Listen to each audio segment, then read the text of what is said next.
আরেকটা জিনিস আমি আপনার কাছে জানতে চাই যে ঈদগাহের ব্যাপারে উৎসাহ করা দেওয়া হয়েছে মহিলাদেরকে ঈদের নামাজের জন্য। এই ব্যাপারে আপনার মতামত সংক্ষিপ্ত আকারে যদি প্রকাশ করতেন। গুরুত্বপূর্ণ একটি প্রশ্ন, আপনাকে ধন্যবাদ মুহতারাম। এই বিষয়গুলি আসলে আসলে জীবন ঘনিষ্ঠ প্রশ্ন। ঈদ তো সবার জন্যই নাকি? অবশ্যই। ঈদ আপনার জন্য না, আপনার স্ত্রীর জন্য, সন্তানের জন্য, সবার জন্য, সবার জন্য, ছোট থেকে শুরু করে একদম বৃদ্ধ যারা আছেন তাদের জন্য।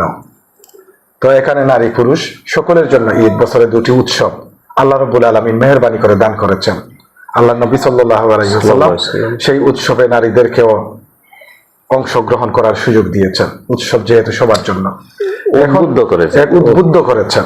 এমনকি নবী করিম সাল্লাল্লাহু আলাইহি সাল্লাম বলেছেন, তোমরা ঈদগাহের মাঠে যাবে, এমনকি হায়াজ প্রাপ্তা হলেও তোমরা যাবে। তখন কি করবে? তোমরা হায়াজ প্রাপ্তা হলে তোমরা ঈদগাহের এক কোণে বসবে এবং সেখানে তোমরা তাসবিতে অংশগ্রহণ করতে পারবে, মুনাজাতে অংশগ্রহণ করতে পারবে। একজন সাহাবী, মহিলা সাহাবী প্রশ্ন করলেন, ইয়া রাসূলুল্লাহ, আমি কিভাবে যাব? আমার তো ওড়নার কাপড় নাই। চিন্তা করেন কি অবস্থা ছিল নারী সাহাবীদের। যাই হোক, ওড়নার কাপড় নাই। তিনি বললেন, তোমার বান্ধবীর কাছ থেকে যে ওড়নাটা আছে তার ওইটা 2 ভাগ করে 1 ভাগ তুমি পরে যাও।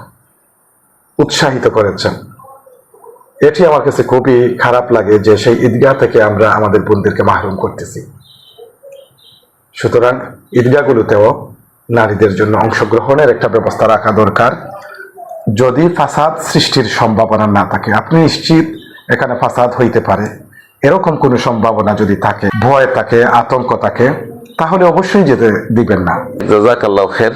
আপনার কাছে অনেক কিছু জানে সবাই উপকৃত হবে ইনশাআল্লাহ। আশা করি আমরা ভবিষ্যতে আরো অন্যান্য বিষয় নিয়ে আলোচনা করব।